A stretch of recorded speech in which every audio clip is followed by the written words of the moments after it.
Hey, David, thanks for coming on and talking with me today. Well, you know, cool. No, no. I've got. Thank you for, thank you for inviting me.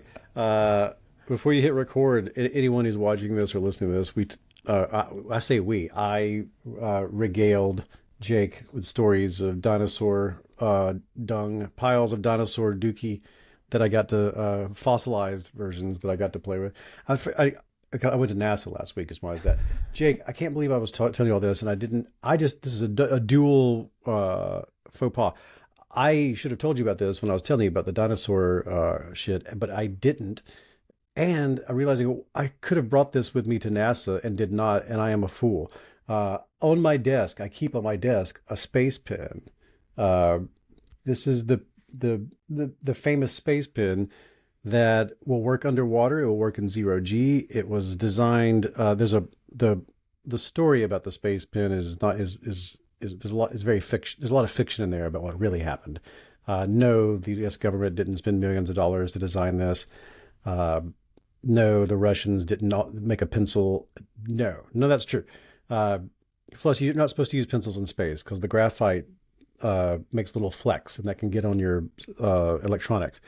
Everybody uses a pen, and it is true that the Russians during the space race they just used like a cheapo pen. So did we.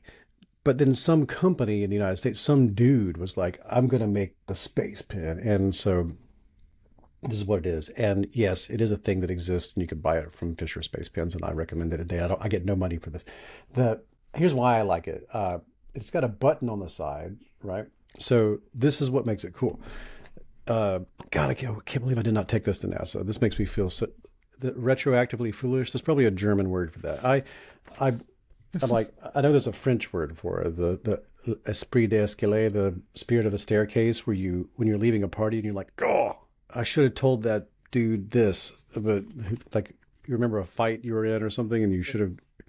So this, but I'm feeling the German version of it, whatever that is. This is the so this is Space Pen. Here's what I love about it. You're like tick tick, right. That is so cool. Wait, You what have is to. what There's a pin. happened? There's a button on the side that puts the roller back in place, like it retracts the pin, Uh-huh. right? So, but there's something that every time you do that, if I'm like, right, so Jake Warinner, got it. There's something about putting the pin back in this position and pressing the side button that makes anything you just did seem like it was official and cool and that you were ready for action. You're like a Like, CIA agent. yes, yeah, like the like Mission Impossible is about to happen after that. So anyway, I should have That's brought that. very. Do you Hey, use that often? Like, is do that just a I thing you actually have sitting don't. around? I have it sitting there because I love it, but my pen of choice is always the um, number point oh 0.07 from the Bic company. The I have 1,000 of these. I have them in red. The Pilot G2, best pen on earth. I have a bunch of black ones and a bunch of red ones and a bunch of blue ones because if people want me to sign "You Are Not So Smart," I always use a red pen. If people want me to sign "How Minds Change," I always use a blue pen. And then in my For just like regular contrast and writings with the stuff, black. or Hmm? actually not contrast because it matches. Yeah, yeah.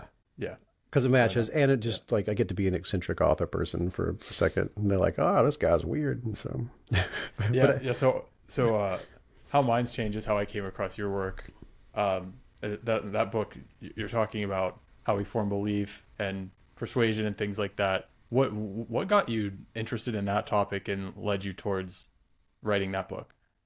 well, I was doing "You Were Not So Smart" for a long time, yeah, as a podcast, and it had been a blog, and then it became a podcast, then it became a book, and then it became a podcast, and it became sort of the star in my the sun in my solar system. A lot of what I do is orbits around the podcast because with the podcast, after a certain point, I had a big enough audience, and I started such a long time ago. I started that podcast almost 13 years ago. I was one of the like first 8 podcasters, and seriously, it's almost like that. When I started my Yeah. podcast, I was trying to figure out what kind of equipment to get. And I emailed Mark Maron because he had the number one podcast in the world at the time, and it's still up there. Like it's still one of the biggest podcasts in the world.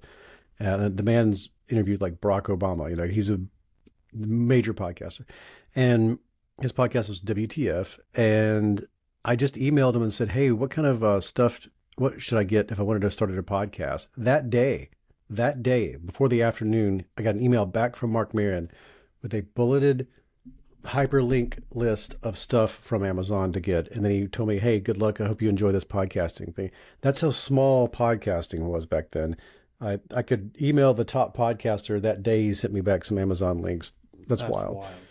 So, and I bought some of that stuff, and some of it I should not have bought. Like the microphone was like a $900 Shure Super made to record the Red Hot Chili Peppers kind of microphone. And I tried to hook it up, and I needed all sorts of equipment and everything to make it work. It was a list for someone who had a lot more resources and than I had at the time. So that is a thing I've been doing for a long time. And every 2 weeks, I have a scientist on the show or someone in the world who's doing something interesting in the world of the psychology of reasoning, decision-making, and judgment, and mostly motivated reasoning, the science of how we delude ourselves and how we try to get through how we are unaware that we're the unreliable narrator in our lives, the introspection illusion, and things like that. And so every once in a while I get invited to speak somewhere, and I was invited to a lecture, and this young woman came up to me afterwards and said, "Hey, how do I get my dad? My dad's fallen into a conspiracy theory community. How do you get somebody out of something like that?" And I told her a little flippantly, "You can't." And the second the words came out of me, I felt like, "Oh, you suck." Like David, I suck. I shouldn't have said that. I don't even know if that's completely true. I know I had read and listened to a lot of rational, humanist material that oftentimes, whether it was some of the titans of public intellectual life had spoken about this, and some of them were very pessimistic, and they would say, like, you can't reason the person out of a position they didn't reason themselves into. And I thought that seemed true, and I told this person who was looking at me as a person of authority at the time, because I had risen through and my voice was now up on stage, that you couldn't do this. And I didn't like it. I actually was skeptical of my own self, and I didn't like being pessimistic in that way either. And I thought, this is something I should look into. And then at the same time, same-sex marriage in the United States, the norms and attitudes about it flipped very quickly.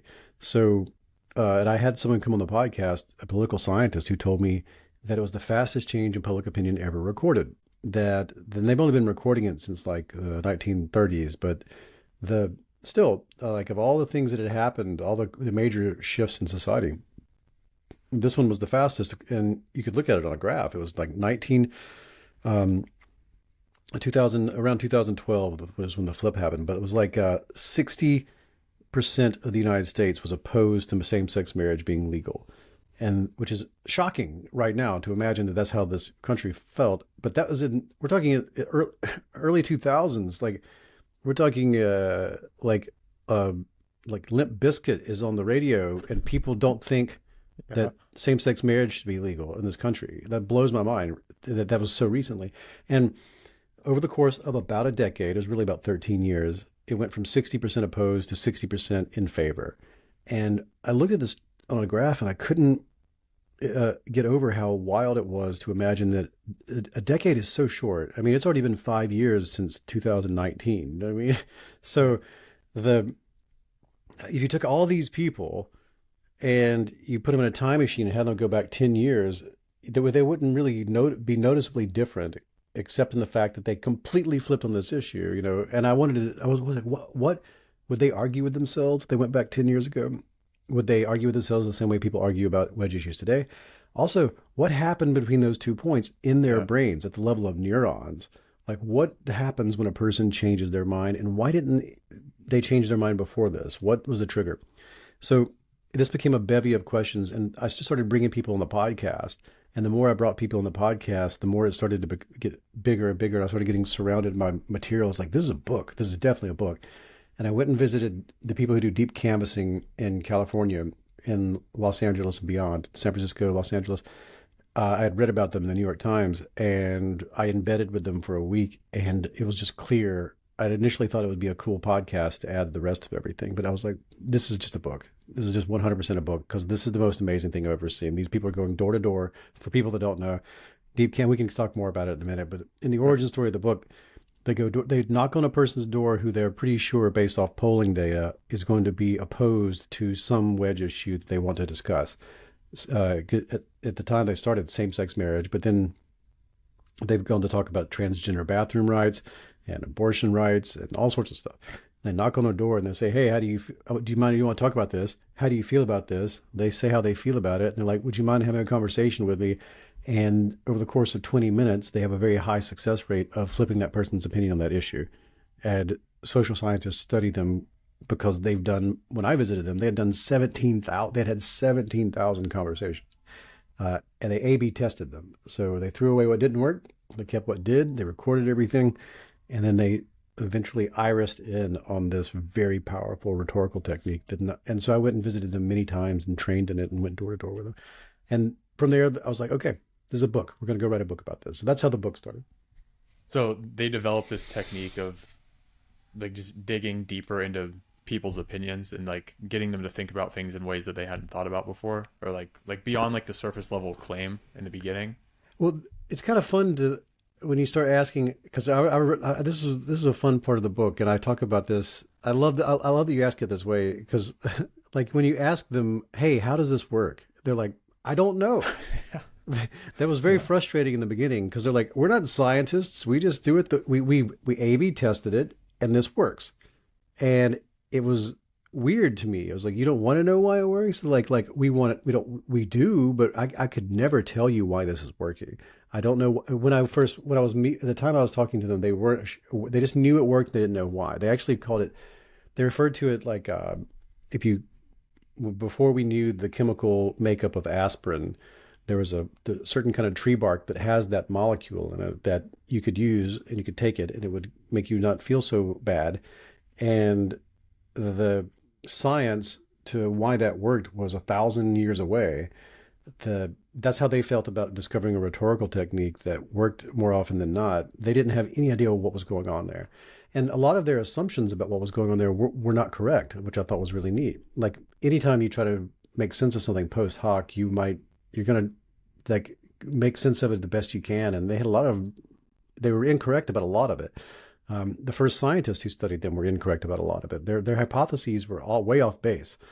There are these assumptions that it's all about the introspection, or it's all about modeling, like that they're spending time with an LGBTQ person and they're getting their story. It's all about sharing their story. It's all about listening to someone. So there's so many different possible active ingredients in this.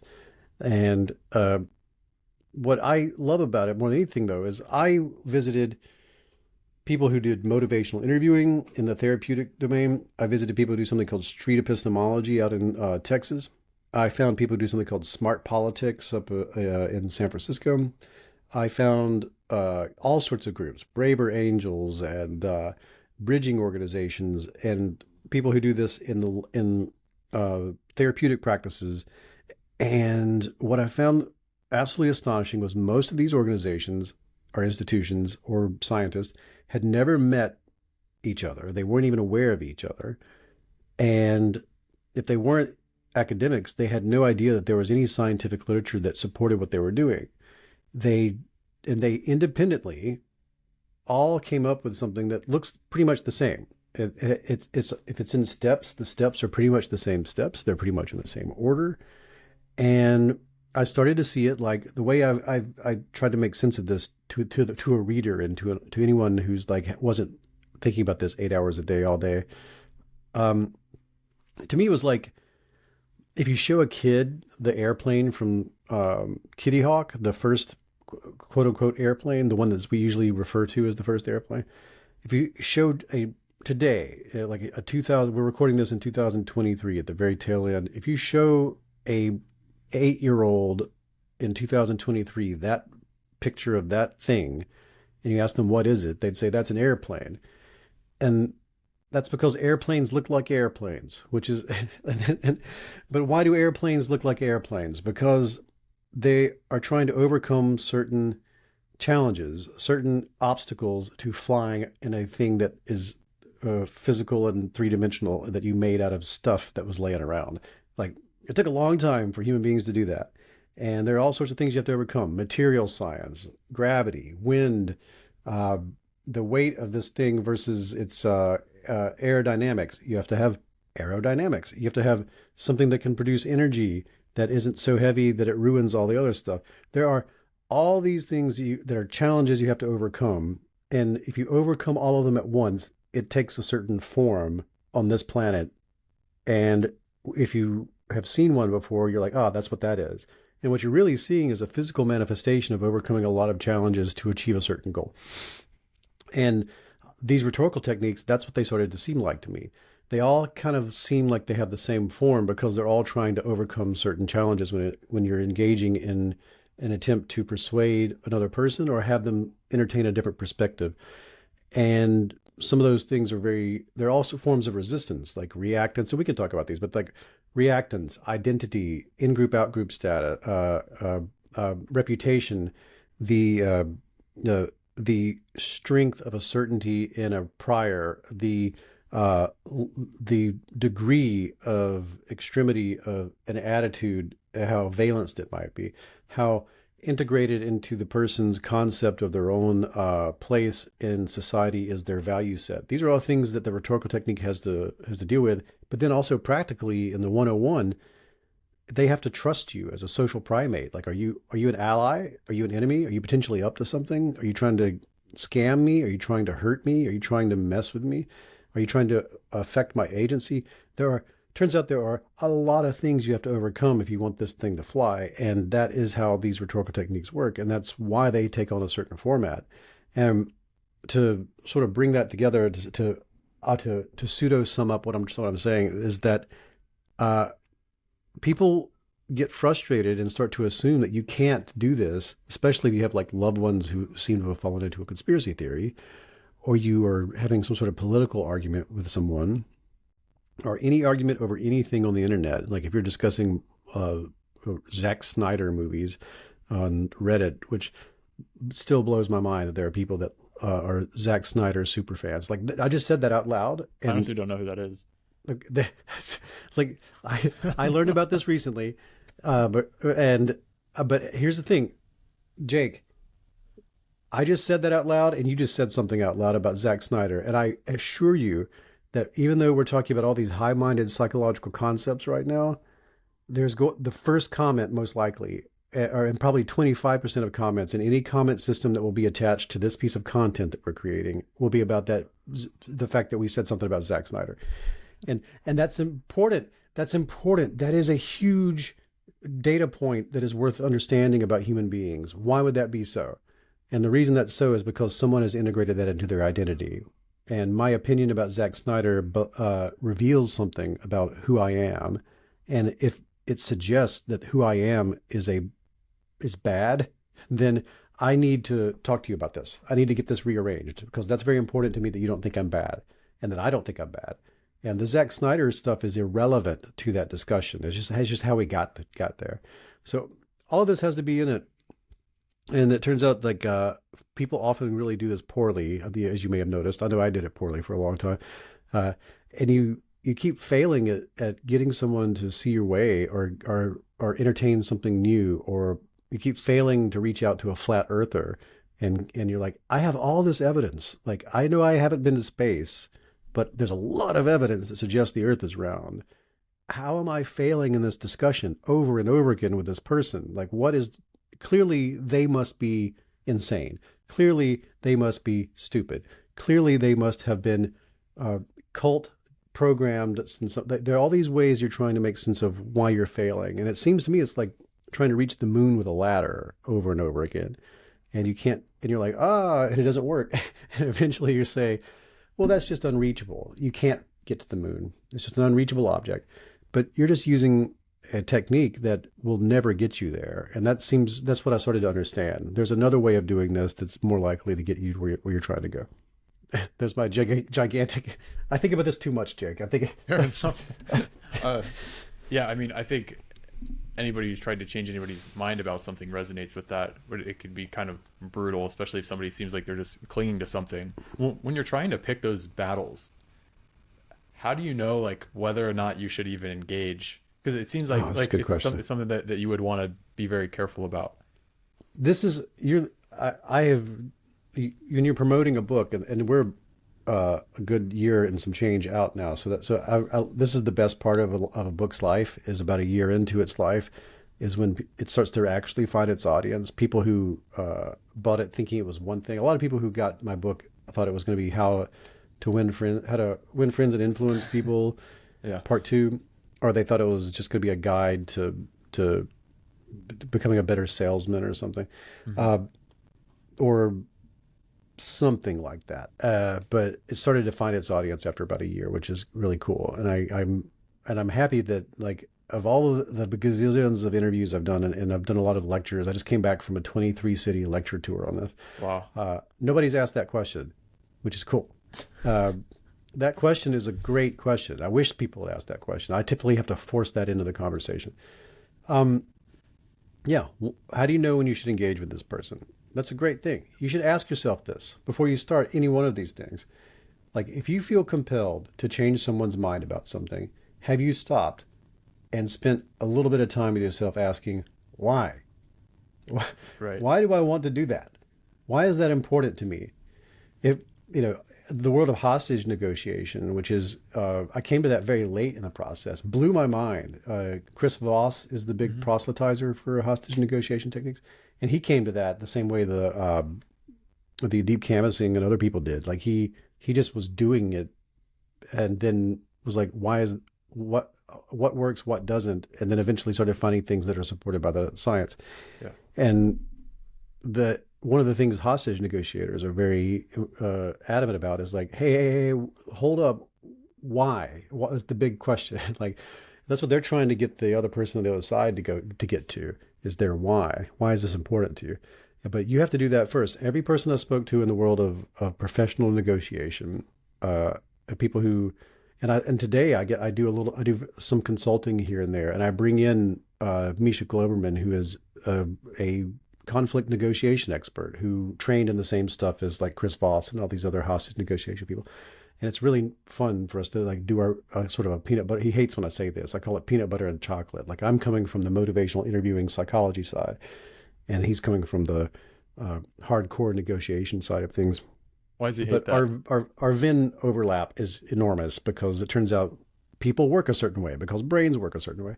So yeah, you have to ask this question to yourself. Why do I want to do this? Why is this issue important to me? And what would I consider a successful outcome in this conversation? What is my goal? And once you have that kind of in front of you, ask yourself, why is that my goal? So some things can be very benevolent and very honest. Like, if you're a very prejudiced individual who has very harmful, negative, aggressive attitudes toward people of color, I can arrive at my goal is this. I want to change your mind. This is because what I want is for this to happen, blah, blah, blah. And then you can ask yourself, well, why would I want such a thing? And it's very easy to get to a why in that. Like, you can think about all sorts of things that are good for our species, good for people we love and care about in that regard. Things that are just and moral and ethical. When it comes to, say, you find yourself around somebody who thinks the earth is flat, and you ask yourself, well, okay, I'm going to get into it with this person. And you have, so what is my goal here? Like, what would I consider a successful outcome in this conversation? Well, it would be the other person admitting they're wrong and then saying that the earth is round. Okay. Why do you want that? Why do you want that person to do that? And it's tough. Your first answer is going to be something like, because I want to live in a world where people believe true things. That's what I was told by one of the street epistemology people. And that's great. But then I start actually applying these techniques to that individual. And I was like, well, why is that an important thing?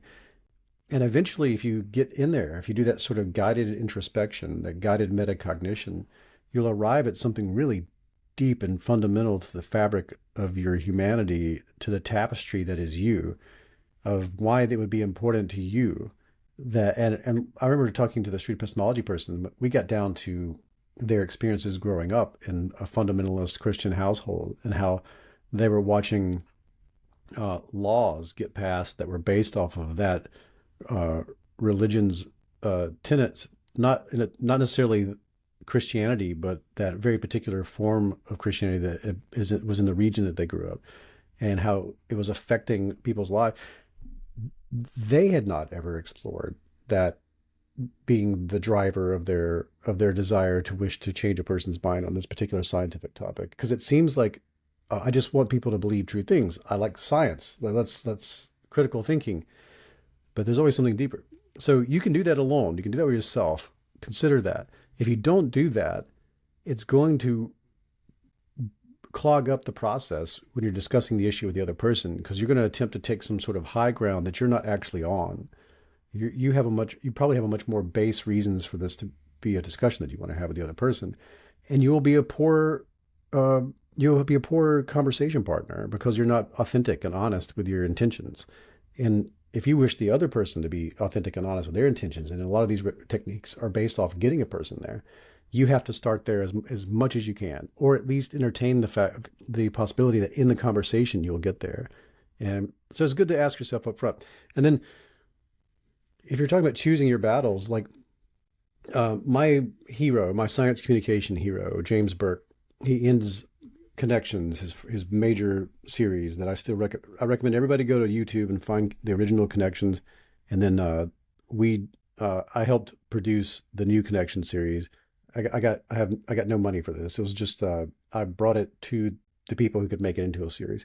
It just started on Curiosity Stream. That's neither here nor there. I'm just very caffeinated and on a tangent. But in the original Connections, he ends it by saying, know that that you have the capacity to understand anything as long as it's explained to you clearly enough and simply enough. And so with that knowledge, you should ask yourself, well, what do you want to understand? And he suggests, what is it in this world you'd like to see changed? And start there.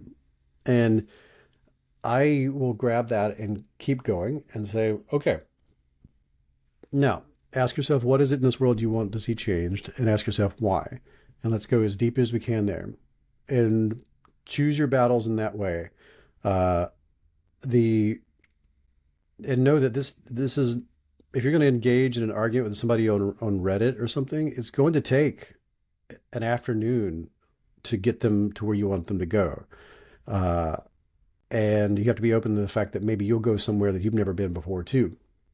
If you're going to do some sort of drive-by with that person, you're probably going to get them they're probably going to dig in deeper because of it, because what they're defending is their identity in front of all the people watching the discussion. Same thing on Facebook, same thing on Twitter, same thing wherever you're at. TikTok, doesn't matter.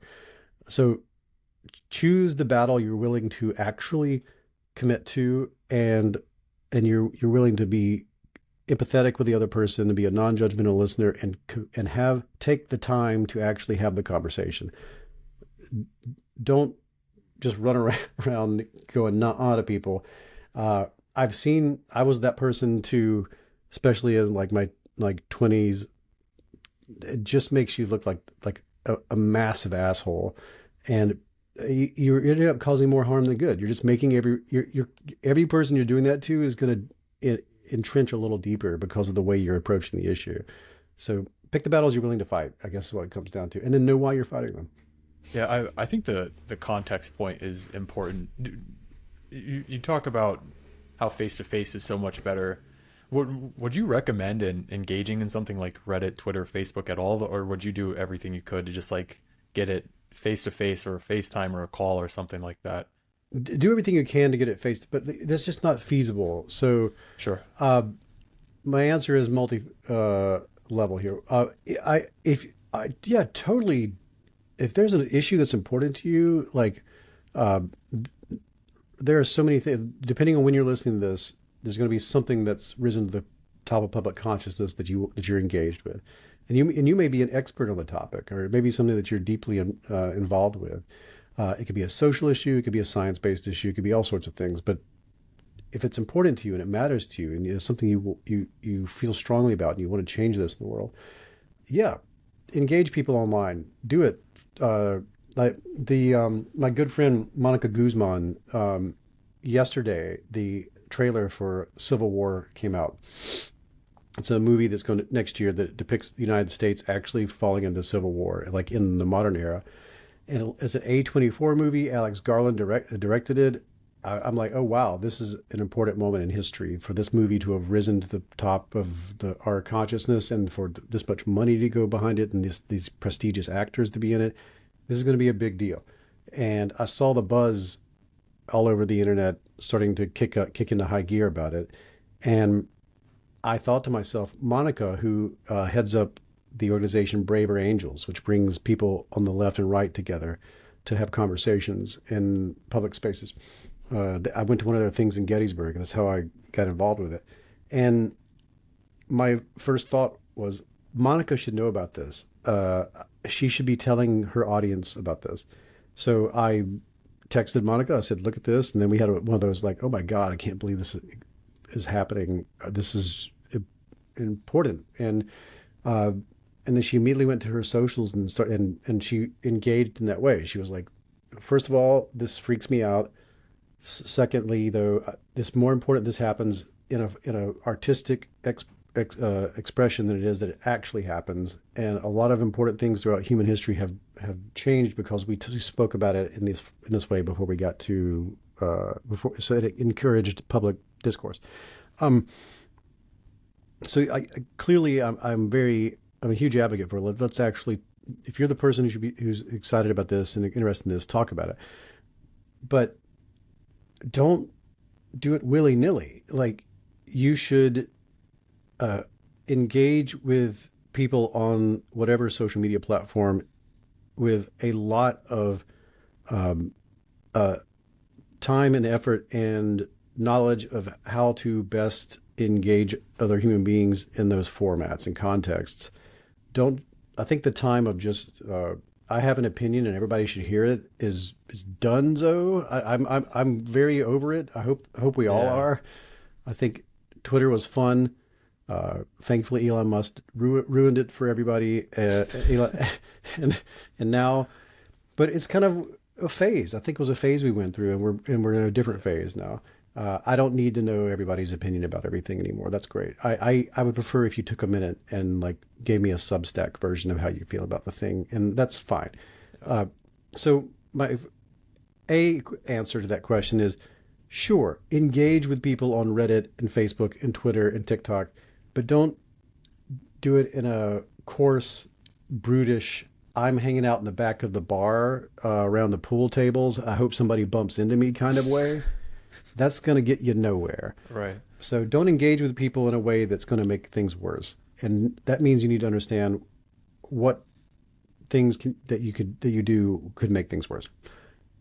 And if you can get people in person in some way, if you can replicate what happens around a campfire, at a bar, at a dinner, at a dinner party, at a standing outside vaping or smoking a cigarette or whatever you do when you stand outside, like if you can get into that weird dorm room kind of thing, if you can get it into that thing which we actually evolved to do, which is the way that human beings both construct and evaluate argumentation, do that. That's where the magic happens. That's where people are much more likely to, if you do a good faith discussion in which you respect the other person, you have empathy for how they arrived at their position, you build up rapport, and you're open to changing your own mind, then you can do the thing. If anyone's wondering what that looks like, we've all experienced this. I love when this happens. Like I remember this when I watched, I think it might've been Top Gun Maverick, but we've all experienced this. You're watching a movie and you have with your friend or your partner and you're like, I can't wait to talk about this because this is so good. This is so fucking cool. This is a really rad movie. I can't wait to tell them how much I like it and ask them what they think about it. Then you go outside and before you can say it, the other person is like, oh, that sucked. And you're like, oh no, you can feel like the molecules in your bloodstream like vibrate. You're like, oh no. And you might even hear them out first. They're like, because they start this and this, and then you're like, well, I liked it. And then you say, and then now you talk about what you liked about it. They talk about what they didn't like about it, and you'll feel yourself going, well, actually, you're kind of right about that. Like maybe it's not as good as I felt walking out of the theater. But then they go, maybe it's not as bad as I felt walking out of the theater, and we will just naturally have one of these, and we're built for it. We're set up for it. It's now that same conversation over on Zack Snyder subreddit. Not as good, not as productive. Not as good usually. You mentioned the importance of building that rapport and like the deep canvassing, people needing to be worried about or careful about like not making somebody feel like they're up to something and not immediately like making them defensive. It seems like that's extremely difficult because it does often, like sometimes I'll have conversations with people where I feel like they're up to something. And I'm sure I make people feel that way without knowing it if I'm doing the same thing. How do you avoid that and like make it a little bit more smooth instead of it immediately making somebody defensive and feeling like this is a debate, like me versus you, my side versus yours? Yeah, it's the most important thing. This is why the rhetorical techniques that work are the ones that exit debate frame. And no, I was on Gaslit Nation talking about this, where they were talking about mean family members and toxic individuals. They referred to them as bullies. And anyone who, you'll know this, there are people who, they can't wait to argue with you about a thing because what they want is they want to get you into a debate frame because they feel that they could win a debate. Yeah. And that's all they really want to do is they want to win a debate. And if they can get you in that debate frame, now you're kind of on their level as to what they feel that they can accomplish because they can bully you, they can aggress you. And there are certain politicians in recent memory who that's their whole thing. Like they immediately call someone a name. They immediately attack their character in a very schoolyard kind of way. Yeah. So that person will then engage them on that level because on that level, they're pretty good at bullying. And by winning the bullying exchange, there'll be like a halo effect thing where people feel like they won the argument when in fact they didn't even have an argument. So people will love doing that, and people will do that innately without realizing that's what they're doing. And that's how you lose. If you're trying to, let's use flat earthers because it's nice and neutral. If you get into a debate with a flat earther, you're very unlikely to change their mind about anything. So you have to exit debate frame. The way you exit debate frame is you get the other person's buy-in to go shoulder to shoulder with you instead of face to face. Like we're instead of facing off in an argument, we switch to shoulder, because what you're trying to do is create a third object in the conversation that we're both going to talk about. So that way you're not my opponent and I'm not your opponent. We have this third thing that is the disagreement that is our opponent, or a shared goal that we're trying to accomplish. And the fact that it's hard to get to it is the opponent. Or we have a shared problem we're trying to solve. And the fact that we haven't gotten to the solution is the opponent. This is the core to all of these things that work really well, including hostage negotiation. And to get to that buy-in, I have to build rapport with you. And to build rapport with you, I need to communicate certain things, either explicitly or contextually, and or implicitly. So the first thing you have to communicate is, hey, I'm a social primate, you're a social primate, I am trustworthy and I trust you. And your reputation is not at stake here. Your status is not at stake here. Just trying to solve an issue, trying to get to a goal with you. I'd love to collaborate with you on that. And you ask for that sort of buy-in. There's 1,000 different ways you can do that. You should use natural language. You could say what I just said if you want to get down to the bare bones, but it's better to like say it conversationally. Yeah.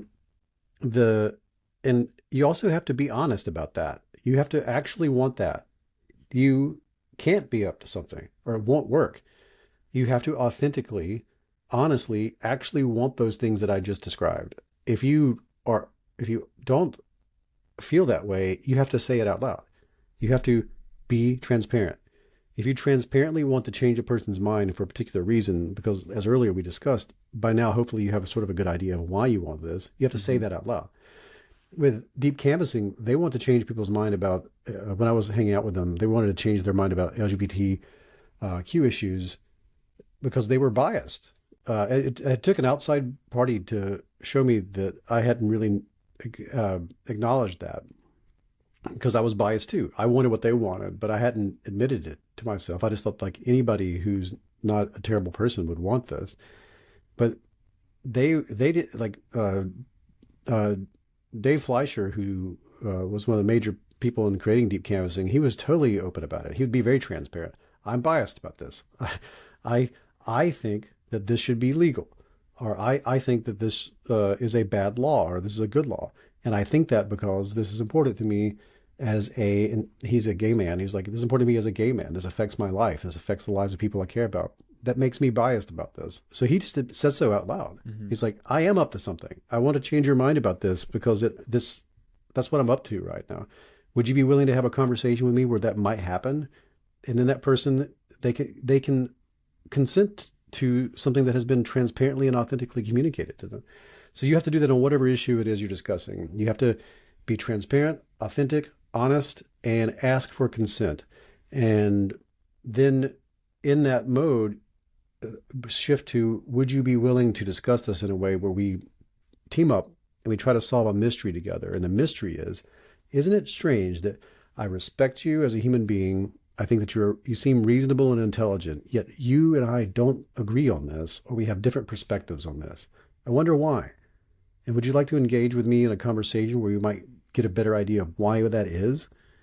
And then when a person consents to that, it makes the rest of it is much easier, and you're much more likely to actually succeed. And most of the work has already just been done, because now we're out of debate. And once you're out of debate frame, fascinating things can happen. So yes, that is the hard part. That is the part that requires you have to develop a new kind of charisma. You have to develop a real, authentic human cognitive empathy experience. And for many people, this is something that's the part that's difficult to learn. That's the part that's difficult to add to your repertoire. But it's very, very learnable. And it also, in my opinion, and I'm biased about this, I think it makes you a better person.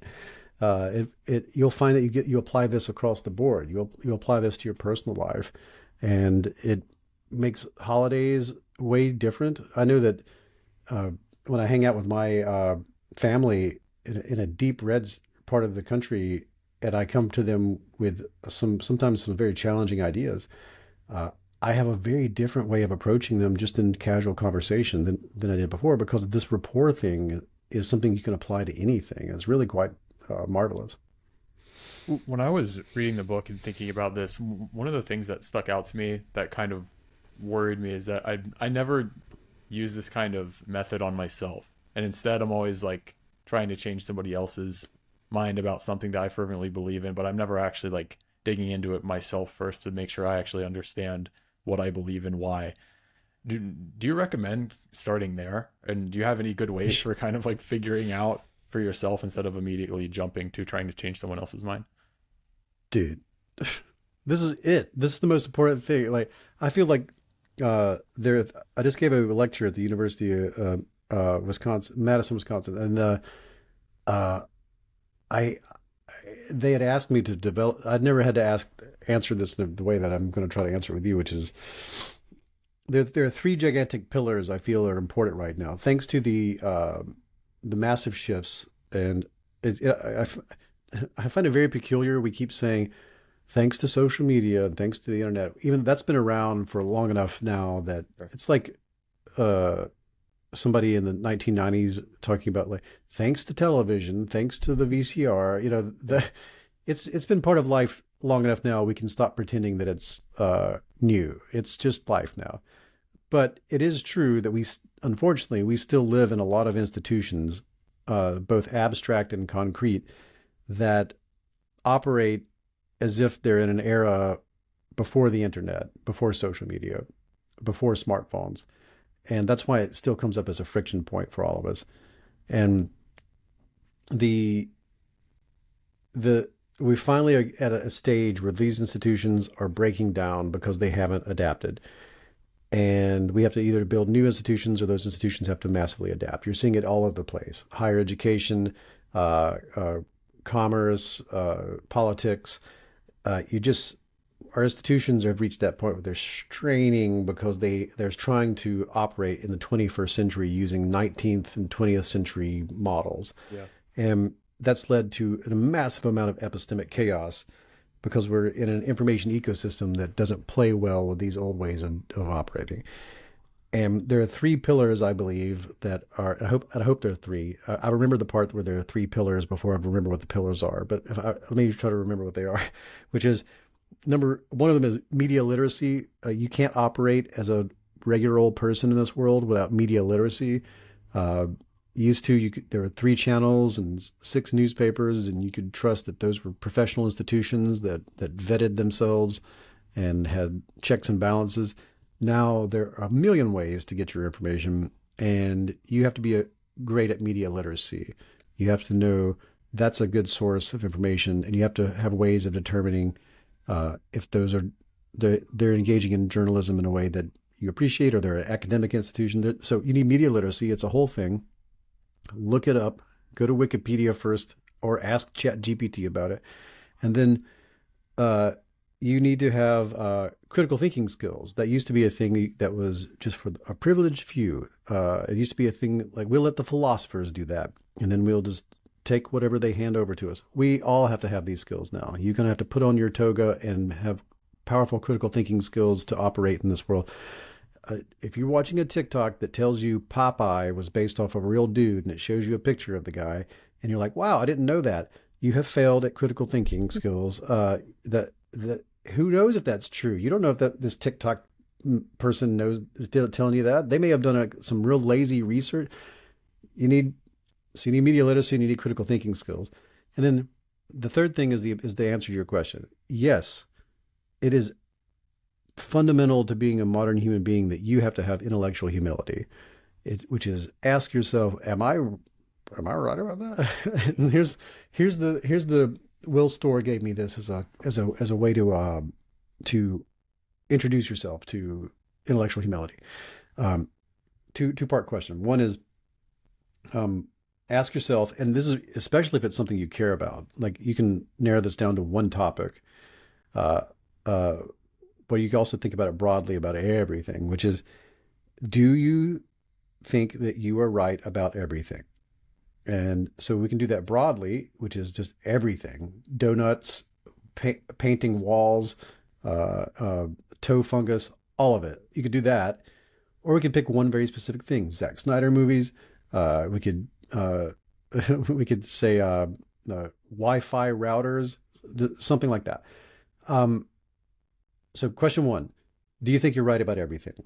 And usually people will say no. Hopefully you say no. If you do think you're right about everything, wow, what are you doing? Your talents are being wasted wherever you are. Like, you should run for president. So let's say you answered no. No, I'm not right about everything. Okay. So question 2, what are you wrong about? And that should make you feel weird. Because you can't answer it. If you knew what you were wrong about, you instantly become not wrong about it, or you instantly become aware of the wrongness in a way that puts you on a path of like, well, I should do something about that. So if you admit that you must be wrong about some things, what are you doing about this in your daily life? Like, do you have a method for determining how you're wrong and then determining what is the correct, or what, like, do you have an epistemology in place for dealing with your wrongness? And if not, why not? Why does this not matter to you? And especially if it's something you care about, something you're going to vote about, like, wouldn't you like to be right about those things? Wouldn't you not like to be wrong when you make the choices that will affect your loved ones and the outcome of your entire life? So this is a huge thing. Intellectual humility is that. And especially if you're thinking about getting into an argument with somebody, let's pick flat earth. It's my favorite neutral topic. It's easier than picking something that's politically charged. Yeah. Okay, you're like, yeah. I do you think you're right about everything when it comes to the roundness of the planet? Like everything, like every little thing. Uh, like that's even. I assure you, if I was to ask like a geologist or an astrophysicist this question, they would tell you, "Oh, I'm very aware of massive amounts of ignorance on this topic," which is astonishing. It should be like, I like click. We took a picture of it. Look at it. It's round. The but there's a billion little nuances to this thing, and you should be aware of the things you do and don't know about this topic, the things you have a high level of understanding, low levels of understanding. Get a real clear picture of your ignorance on the issue, and then do whatever it feels comfortable to correct that before you walk up to another person and say, "Nah, Earth is round." And what are you gonna? How are you going to discuss the issue at any depth outside of "I saw the picture"? Because they're, the person who doesn't believe the Earth is round, they think that that picture is fake. And I mean, I can use AI right now to make some amazing fake images. So what's the science? How do you get that? Like, I'm pretty sure, even though you can be very confident that the Earth is round, you may not have you've probably not done any actual hardcore science in this regard, and I doubt you've actually been in a spacecraft to look at it with your own eyes. And I'm pretty sure you don't know the deep physics and math involved in how objects in space become round, and models of gravitation and orbit.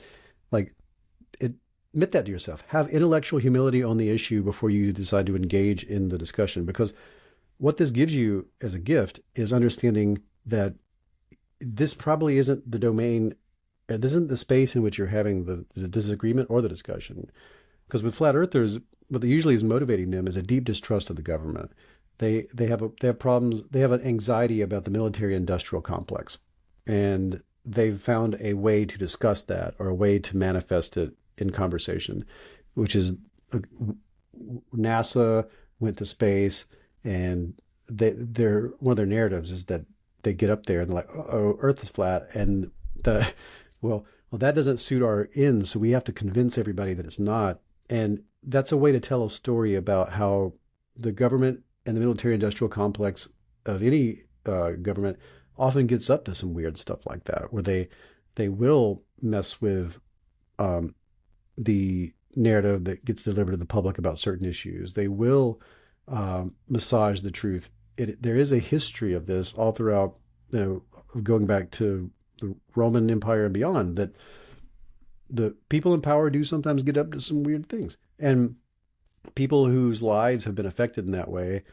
or people who have an anxiety that gets directed into this place, that this is a way to discuss it. This is a way to feel it.